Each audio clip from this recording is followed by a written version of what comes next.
히브리서 우리 5장 1절로 10절까지 말씀. 대제사장마다 사람 가운데서 택한 자이므로 하나님께 속한 일에 사람을 위하여 예물과 속지 않은 제사를 드리게 하나니, 그가 무식하고 미혹된 자를 능히 용납할 수 있는 것은 자기도 연약에 휩싸여 있음이라. 그러므로 백성을 위하여 속죄제를 드림과 같이 또한 자신을 위하여도 드리는 것이 마땅하니라. 이 종기는 아무도 스스로 취하지 못하고 오직 아름과 같이 하나님의 부르심을 받은 자라야 할 것이니라. 또한 이와 같이 그리스도께서 대제사장 되심도 스스로 영광을 취하심이 아니요 오직 말씀하신 이가 그에게 이르시되 너는 내 아들이니 내가 오늘 널 낳았다 하셨고, 또한 이와 같이 다른 데서 말씀하시되 내가 영원히 멜기세덱의 반차를 따르는 제사장이라 하셨으니, 그는 육체에 계실 때에 자기를 죽음에서 능히 구원하실 이에게 심한 통곡과 눈물로 간구와 소원을 올렸고 그의 경건하심으로 말미암아 들으심을 얻었느니라. 그가 아들이시면서도 받으신 고난으로 순종함을 배워 온전하게 되셨은즉 자기에게 순종하는 모든 자에게 영원한 구원의 근원이 되시고, 하나님께 멜기세덱의 반차를 따른 대제사장이라 칭하심을 받으셨느니라. 아멘. 할렐루야. 바쁘고 힘든 한 주를 보내셨죠? 그럼에도 천국의 기쁨을 누릴 수 있도록 저희와 그런 함께 하신, 특별히 저희 삶 속에 함께 하신 하나님께 감사와 찬양을 올려드립니다. 예배를 통해 특별히 하나님의 은혜를 경험하는 복된 시간이 되시기를 소망합니다. 최근에요, 하나님을 그 누구보다 사랑한다는 미명하에 그렇게 핑계를 대고 성경의 진리를 벗어난, 그래서 그것을 나누는 무리들이 참 많아지고 있습니다. 분명히 그 전에도 많았겠지만 최근에는 더 이렇게 증가하고 있는 것 같아요. 그들의 왜곡된 가르침으로, 그런 이유 때문에 성도들이 미혹당하고 있고 교회가 혼란 가운데 처해진 그런 이야기들을 저희들이 최근에는 처음 많이 접하고 있습니다. 이러한 소식들을 들으면서 저의 마음 한편으로 이런 기독교의 현실, 참 뭔가 이렇게 막혀있는 듯한, 시원케 하는 그 뚫어짐이 있어야 되는데 그런 게 있지 않고 막혀있는 듯한 그 답답함, 그런 게 있고요. 또 한편으로는 그렇게 당하는 성도들이 참 안쓰럽고 때로는 화가 납니다.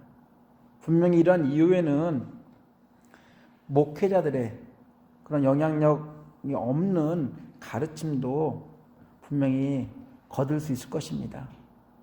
그건 누구의 잘못을 떠나가지고 먼저는 단상에서 전하는 목회자 잘못도 크다고 저는 생각을 합니다. 우리 한국교회를 돌아보면 짧은 기간 동안 성장한 한국 기독교, 그리고 우리 한국 세계 선교의 한 획을 그었던 한국 교회, 바로 그 교회와 기독교가 점차 영향력을 잃어가는 유럽의 교회들처럼 영향력을 잃어가고 있고요. 반면에 잘못되고 왜곡된 가르침을 하는 그러한 것들은 세계로 영향력을 뻗쳐나가고 있습니다. 이런 것들을 우리가 듣고 보고 접하기 때문에 우리는요, 올바르게 성경을 보는 성경관이 필요합니다.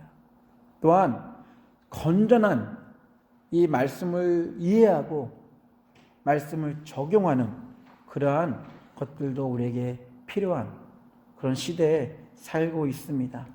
세상이 아무리 바쁘게 돌아가더라도, 또한 잘못된 가르침들이 판을 치더라도 저희들은 놓치지 말아야 할 것이 있다면 예수 그리스도라는 그런 믿음 안에 있는지 날마다 우리 자신을 시험하고 우리의 믿음을 확증해야 되지 않을까. 그래서 우리 고린도후서 13장 이렇게 말씀하고 있죠. 너희는 믿음 안에 있는가? 너희 자신을 시험하고 너희 자신을 확증하라. 예수 그리스도께서 너희 안에 계심을 너희가 스스로 알지 못하느냐? 그렇지 않으면 너희는 버림받은 자니라라고 분명히 적고 있습니다. 이렇게 성경이 말씀하고 있음에도 불구하고 잘못된, 왜곡된 그런 가르침을 하는 자들 참 많아지고 있는데요. 그런 자들의 주장을 보면은 분명히 많이 있는 사람들 중에 한 부류가 이런 얘기를 합니다. 지금 드리는 예배 가운데 동물을 잡아 피 흘리는 제사가 필요하다. 이렇게 예배 드리고 있는데 여기서 동물을 잡아가지고 피를 흘려서 하나님을 기쁘시게 하는 그런 희생 제사가 필요하다라고 말하는 부류들이 있습니다. 그렇기 때문에 제사 때문이라도 제사장과 대제사장이 필요하다. 그리고 우리 예수님이 사도행전을 보시게 되면 하늘로 이렇게 올라가시거든요. 그 올라가셨던 장소가 우리 감람산 근처였어요. 그러니까 어떤 부류들은 그 성경을 읽으면서 분명히 성경이 의도한 것은 예수님이 이렇게 오신다라고 말씀하신 거였는데 그 공간적인 문자적인 하늘로 가심을 본 그대로 오시리라, 바로 이곳으로 오시겠다라고 해가지고 감람산으로 모여들게 하는, 감람산으로 가야지만 예수님의 재림을 볼 수 있다라고 주장하는 그런 사람들도 있습니다. 그리고 유대인들이 회복되어야지만 우리가 예수님의 재림을 볼 수 있다. 그리고 더 나아가서요, 어떤 분들은 유대인들이 회복되어야 되기 때문에 디아스포라처럼 세계 온 곳에 흩어져 있는 그 유대인들을 이 예루살렘으로 모아야지만, 예루살렘에 다 와야지만 그것이 하나님의 재림을 도울 수 있는 그런 일이라고 생각하면서 그들이 예루살렘으로 올 수 있도록 도와주는 그런 부류들도 있습니다. 여러분 어떻게 생각하세요? 예배 중에 동물을 잡는, 피 흘리는 제사가 필요하다고 생각하세요? 여러분 예수님 맞으러 감람산으로 가실 건가요? 여러분들은 예수님 맞기 위해서 유대인들을 돕는 일을 해야 한다고 생각하시나요?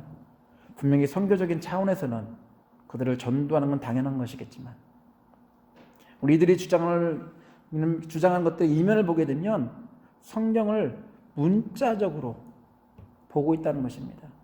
그냥 읽는 그대로 가지고 그걸 가서 적용하고 그것을 이해하고 쓰기 때문에 이런 참 웃지 못할, 때로는 사실인가라고 유혹할 만한 그런 일들을 하고 있습니다. 근데 이런 일을 얘기하는 사람들이요, 우리가 주류라고 생각하는, 그러니까 주류에 속하지 않은 비주류가 이렇게 이야기하고 생각하는데요, 그렇지 않아요. 한국 기독교의 정통이라고 생각하는 그런 주류에 있는 사람들 중에 이런 것을 주장하면서 얘기하는 사람들이 있다는 것입니다. 그러니까 얼마나 무서운 일이에요. 그래서 그들은 나서가지고 진짜 한국에 그런 일이 있었답니다. 예배 중에 동물을 잡는, 제사를 드리는 일이 있었다고 합니다. 그리고 헌금을 가지고 유대인들이 예루살렘으로 올 수 있도록 항공값이라든지 그들의 그런 체제를 도울 수 있는 교회 헌금으로 그들을 지원한 일도 있다라고 합니다. 그리고 감람산으로 모이라고 이렇게 얘기하는. 그래서 이런 성경을 읽을 때 문자적으로 읽고 그것을 적용시키는 그런 문제들, 때로는요 우리 성경을 문자적으로 믿는 믿음도 필요합니다. 그걸 믿지 않으면 성경이라는 일도 전부 다 믿을 수가 없어요. 저는 그들의 문자적인 접근 방법에 대해서 잘못됐다고 말하는 것이 아닙니다. 때로는 이런 것도 필요하지만 성경을 대하는 태도, 이런 것들을 제가 지적하는 것이 아니라 성경 전체에서 말하고 있는 것이 무엇인지를 좀 알고, 제대로 알고, 또한 제 올바른 신학적인 이해를 가지고 적용하는 것이 필요하다는 것을 말씀드리는 것입니다. 그들의 주장은 엄밀히 따져보면요, 분명히 예수 그리스도를 통해서 완성된 그런 복음이 아니라 그들의 주장과 그들의 행동들, 그들의 적용들을 보게 되면 여전히 진행 중인 복음으로 들려요. 여전히 아직도 끝나지 않은 듯한, 예수 그리스도가 십자가에 죽으시고 완성하신 그 복음의 완성, 율법의 완성을 계속 더 진행시키고 있는 듯한 그런 느낌으로 받아들입니다. 그래서 이런 성경 전체에서 얘기하고 있는 것들을 어떻게 보면은 반쪽으로만 이해하고 전달하고 있지 않은지, 우리 성경을 보게 되면 구약과 신약의 관계가 있고요, 또한 율법과 복음의 관계가 있고, 제사와 예배, 성전과 교회, 또한 우리 그림자와 실체의 관계, 언약 백성과 교회 공동체, 또한 이스라엘과 이방인의 관계 등 참 많은 관계들이 성경 안에 등장합니다. 근데 이 성경 안에 말하는 이 관계들은요, 한쪽만 주장하지 않아요. 서로를 보완하면서 통전적으로 한 이야기를 이야기하고 있습니다. 이런 관점으로 성경을 보지 않는다면요, 분명히 우리가 잘못된 방법으로 성경을 읽고 해석하고 적용할 수밖에 없다는 것. 이것은 굳이 남의 이야기가 아니에요. 우리도 그럴 때가 참 많이 있다는 것입니다. 성경은 타락한 아담부터 시작한 그 하나님의 구원 계획, 그 구원 계획을 역사 가운데 쭉 진행되어진 그것들을 이야기하면서 결국 예수 그리스도를 통해서 완성했다라고 말하고 있습니다. 그렇기 때문에 성경에서 말하고 있는 이 완성의 의미는 어떤 특정적인 것들이 다시 살아나는 것을 의미하는 것이 아니에요. 성전이 다시 회복되어야 된다. 제사가 다시 살아나야 된다. 동물을 잡아서 피를 흘려야 된다. 이스라엘이 회복되는 것이 하나님의 구원 계획을 이루어가는 것이다라고, 그렇게 다시 구약의 모습들을 다시 이끌어내가지고 다시 회복시키는 것이 아니라는 것입니다. 그런 것이 아니라 예수 그리스도 안에서 이루어진 하나님의 하신 일, 구약부터 예언되어졌고 구약부터 상징으로 통해서 보여줬던 것들이 예수 그리스도를 통해서 완성된 것, 바로 하나님의 구원 계획이 예수 그리스도로 완성된 것, 이것을 성경 전체가 이야기하고 있다는 것. 그래서 이런 관계를 한쪽으로만 치우쳐서 본다면 분명히 이 완성된 그림을 저희들이 볼 수가 없어요. 그래서 이 관계들을 잘 이해하면서 보는 것이 우리가 신앙생활하면서 참 필요합니다. 우리 학자 중에요, 크리스토퍼 라이트라는 학자가 있습니다. 이 사람은 구약과 신약의 관계를 잘 설명했는데요, 그 가운데 예수의 역할이 무엇이었는지 이렇게 이야기를 합니다. 하나님은 이스라엘 민족을 통해서만 하셨던 일을 이제 메시아 예수라는 한 사람을 통해서 완성하신다. 역설적으로 하나님은 그분의 구속 사역이 단 한 사람 예수라는 유일무이한 특수성으로 좁혀짐을 통해 그 구속의 은혜를 모든 민족에게 보편적으로 허락하시는 길을 여셨다. 예수님은 그 유일무이성을 구현하셨고 그 보편적 목표를 이루셨다. 이스라엘의 메시아로서 그분은 세상의 구원자가 되셨다. 구약에서 얘기하는 구원 계획, 이스라엘만 향했던 것처럼 생각했는데 결국은 예수 그리스도를 통해서 온 세상의 구원자가 되었다는 것. 이 관계를 계속해서 말씀하고 있다는 것입니다. 창조부터 시작된 구원 계획, 곧 구약에서부터 예언되었던 메시아 예수 그리스도가 이 땅에 오셔서 하나님의 구원 계획을 이루셨다는 것. 그걸로 성경은 마무리하고 있습니다. 그럼에도 불구하고 구약과 신약을 단절시키거나 반쪽 복음만을 강조하며 성도와 교회들을 유혹하고 있는 시대에 저희들이 살고 있다는 것. 그래서 오늘 특별히 히브리서 기자는요, 이런 부분들, 우리가 쉽게 넘어갈 수 있을 것 같은 그런 부분들 중에 특별히 이 제사와 관련되어 있는 대제사장과 관련되는 내용을 가지고 우리에게 말씀하면서 그런 유혹에 넘어가지 말라고 이야기하고 있습니다. 분명히 구약 시대 때는 이 제사와 대제사장 역할은 참으로 중요했습니다. 왜? 하나님을 만날 수 있는 유일한 방법이었기 때문에. 그런 대제사장과 비교해서 히브리서의 가장 많은 표현은 그거예요. 더 좋은 것이 있다. 그 전에 것도 참 좋았다. 하지만 더 좋은 복음이 있다. 바로 그것은 예수 그리스도다.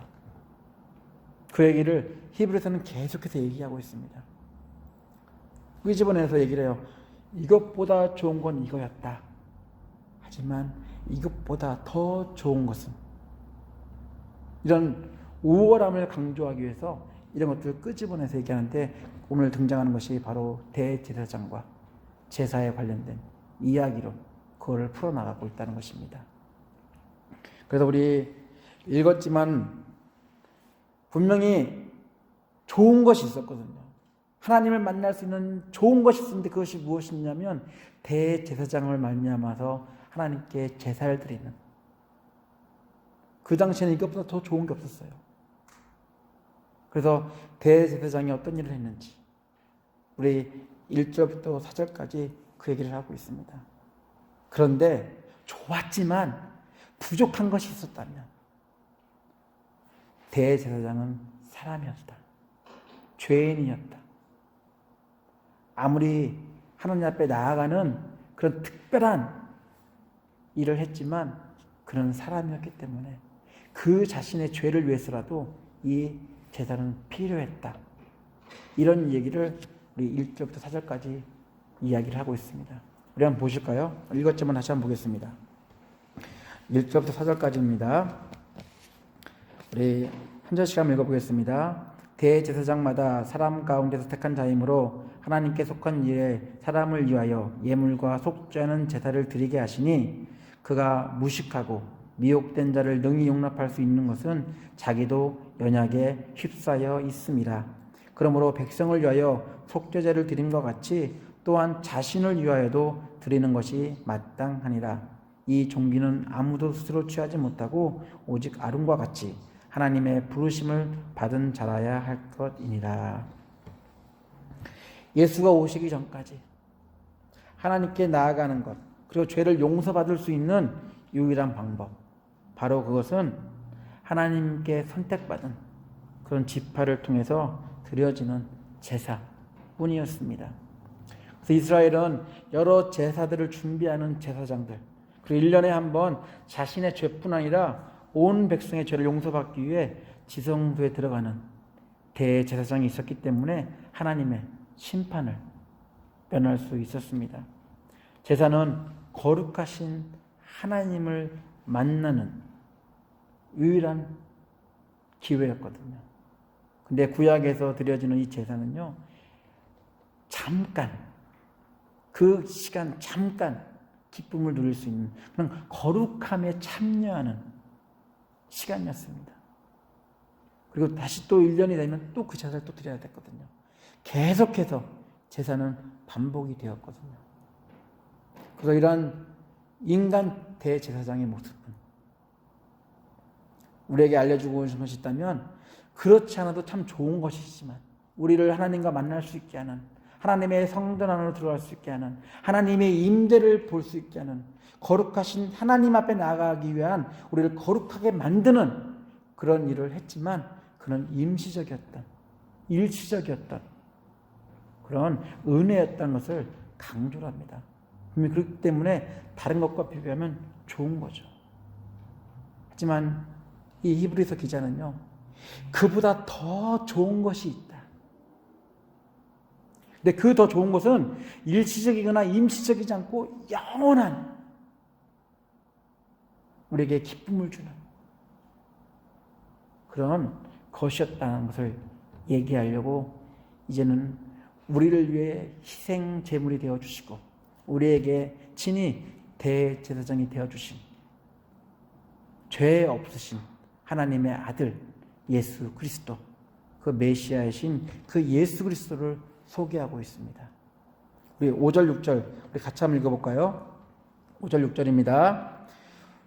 또한 이와 같이 다른 데서 말씀하시되 우리 5절입니다. 또한 이와 같이 그리스도께서 대제사장 되심도 스스로 영광을 취하심이 아니요 오직 말씀하신 이가 그에게 이르시되 너는 내 아들이니 내가 오늘 너를 낳았다 하셨고, 또 이와 같이 다른 데서 말씀하시길 내가 영원히 멜기세덱의 반차를 따르는 제사장이라 하셨으니. 그래서 우리 예수님은 인간 그런 혈통에 의한 그런 지파에 의한 대제사장이 아닌 영원한 그런 대제사장이었다는 것을 우리에게 말씀하고 있습니다. 그래서 오늘 말씀을 통해서 구약의 대제사장과 우리 제사장들이 드린 제사는 하나님을 만나는 그런 거룩함에 이르는 일시적이었고 임시적인 것이었다면, 신약의 대제사장 되어주신 그 예수님은 사람의 혈통이 아닌 멜기세덱의 반차를 따른 영원한 제사장으로서 우리를 구원하신, 영원한 구원에 이르게 하는, 우리 천국 백성이 되게 하는, 하나님의 통치 가운데 거하게 하는 그러한 은혜를 주셨다라고 말씀하고 있습니다. 그래서 우리 인간 대제사장은 백성을 대표한다고 하지만 자신의 죄도 피할 수 없는, 그래서 참 두렵게 하나님 앞에 나아갔다면, 우리 예수님의 우리의 대제사장이 되어주셔서 이제는 그런 두려움과 그런 무서움 없이 하나님 앞에 나아갈 수 있는 그 은혜를 주셨다라고 말씀하고 있습니다. 그래서 우리 히브리서는 그걸 강조하는 거예요. 더 좋은 것이 있다. 분명히 이것도 좋았지만 이보다 더 좋은 것이 있는데, 바로 그것은 예수 그리스도, 하나님의 아들이신 예수 그리스도가 우리의 대제사장이 되어주셨다는 것, 그것을 강조해서 말씀하고 있습니다. 대제사장이 되어주셨을 뿐만 아니라 이제는 그분 스스로가 희생 제물이 되어주셔서 직접 그 제사의 희생양이 되었다는 것, 그것은 의미하는 바가 너무나 큽니다. 인간 대제사장은 분명히 자신도 죄가 있었기 때문에 하나님 앞에 제사를 드릴 때 그냥 나갈 수가 없었어요. 꼭 동물, 흠없고 우리가 아무런 온전한 그런 동물을 가지고 가서 하나님께 제사를 드릴 때, 그가 피를 흘려서 하나님께 올려드릴 때 하나님 받아주셨거든요. 이처럼 우리의 영원한 대제사장 되어주신 예수님은 자기가 직접 흠없는 희생 제물이 되어주셔서 그 제사에 자기 자신을 드리는, 그래서 그 제사가 온전한 제사가 되게 하는, 그래서 이제는 더 이상 동물을 잡아서 피 흘리는 제사가 필요하지 않은 그런 제사를 직접 자기가 대제사장이 되어주셔서 이 제사를 드렸다라고 말씀하고 있습니다. 그래서 이 대제사장 되어주신 예수 그리스도를 통해서 우리에게 주신 은혜가 있다면, 바로 우리 예수 그리스도를 말미암아서 우리가 구원의 그런 반열에 들어가게 되었다는 것, 하나님의 기쁨에 참여하는 그런 하나님의 자녀가 되었다는 것을 우리에게 강조하고 있습니다. 이전까지는 죄인인 대제사장이 하나님께 동물의 피를 가지고 제사를 드렸지만, 이제는 피 없이도 하나님 앞에 언제든지 나가서 하나님을 만날 수 있는, 하나님을 예배할 수 있는 예배자가 되었다라고 성경은 말씀합니다. 예수님 때문에 하나님이 계시는 은혜의 보좌 앞에 우리는 날마다 나아갈 수 있게 되었다는 것. 그전에는 시간과 공간을 초월할 수 없었거든요. 그때가 되면 무조건 나아가서 특정한 장소에서 동물을 잡아서 피를 흘려서 그런 일을 했지만, 예수 그리스도가 대제사장이 되어주셔서 그가 드린 제사는 이제는 시 공간을 초월해서 어디서나 언제든지 하나님을 만날 수 있는, 그래서 우리 히브리 기자가 강조하는 더 좋은 것, 아니 세상 것과는 비교할 수 없는 이 최상급의 표현을 쓰면서 더 좋은 것, 바로 그것은 예수 그리스도라고 우리에게 말씀하고 있습니다. 우리 잘 알다시피요, 예수 이전의 대제사장들은요, 죽음을 각오하고 두렵과 떨림으로 하나님이 계신 이 지성소에 들어갔습니다. 우리 아시죠? 들어갈 때요, 발목에 끈을 묶어 들어갔거든요. 왜? 혹시 그 안에서, 우리는 모르지만, 사람들은 속일 수 있지만 하나님은 속일 수 없거든요. 혹시 죄가 있으면 그 안에서 죽을 수 있기 때문에 그런 일이 있었던 것 같아요. 그러니까 혹시 그 안에서 방울 소리가 나야 되는데 안 나면 줄을 잡아 당겨가지고 그 지성소에서 끌어내는 그런 일이 있었거든요. 이처럼 우리 이 사실만으로도 참 그 자리가 얼마나 무서운 자리이고 얼마나 두려운 자리인지 참 실감할 수 있지 않습니까? 하나님이 얼마나 거룩하신 분이신지, 죄 어느 털끝 하나도 용납하지 않으시는 그 거룩하신 하나님을 볼 수 있는 장면입니다. 그런데 이제는 발목에 우리가 끈을 묶을 필요가 없어요. 발목에 우리가 방울을 달 필요가 없습니다. 언제든지 하나님 앞에 나아갈 수 있는 그런 은혜를 우리가 입었다는 것, 바로 이 사건은요, 예수 그리스도가, 하나님의 아들이신 예수 그리스도가 육체를 입고 이 땅에 오셔서 우리의 대제사장이 되어주시고 본인이 스스로가 희생 제물이 되어서 하나님 앞에 제사를 드렸기 때문에 가능한 일이 된 것입니다. 그만큼 우리에게 큰 은혜가 있지 않습니다. 우리들은 예수가 이루어놓으신 십자가 사건을 말미암아서 이제는 제사가 아닌 예배를 드리며 하나님 앞에 나아갑니다. 제가 제목에 썼죠? 제사가 필요하다고요? 그러면서 우리를 유혹하고 우리를 미혹합니다. 오늘 성경에서 말하는 것처럼요, 우리에게 필요한 건 제사가 아니에요.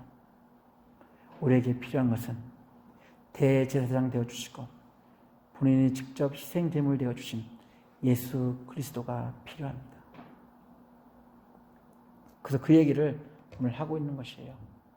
대제사장 되어주신 예수님, 우리를 대신에 희생 제물이 되어주신 예수님, 그분 때문에 우리는 임시적인 일시적인 구원이 아닌 영원한 구원을 우리가 소유하게 되었습니다. 오늘 이 이야기를 우리 히브리서 기자가 이 히브리서 책을 통해서 우리에게 말씀하고 있습니다. 복음인 양 말하면서 예수 외에 다른 것들을 주장한다면 우리는 거기에 귀 기울일 일말의 가치를 둘 필요가 없을 것입니다. 성경은 반쪽 복음만을 말하지 않습니다. 예수 그리스도를 통해 이루어놓으신 하나님의 구원 계획은 완성된 완전한 복음이다라고, 바로 그 복음은 예수 그리스도를 통해서 이루어 놓은 것이다라고 분명하게 말씀하고 있습니다. 그래서 예수가 이루어 놓으신 것은 우리 인생뿐 아니라 하나님이 피조한 이 피조 세계에 아주 온전하고 완전한 복음이다라고 우리 그 얘기를 하고 있습니다. 다른 어떤 것도 하나님을 기쁘시게 할 수 없어요. 종교적인 열심으로도 하나님을 기쁘게 할 수 없습니다.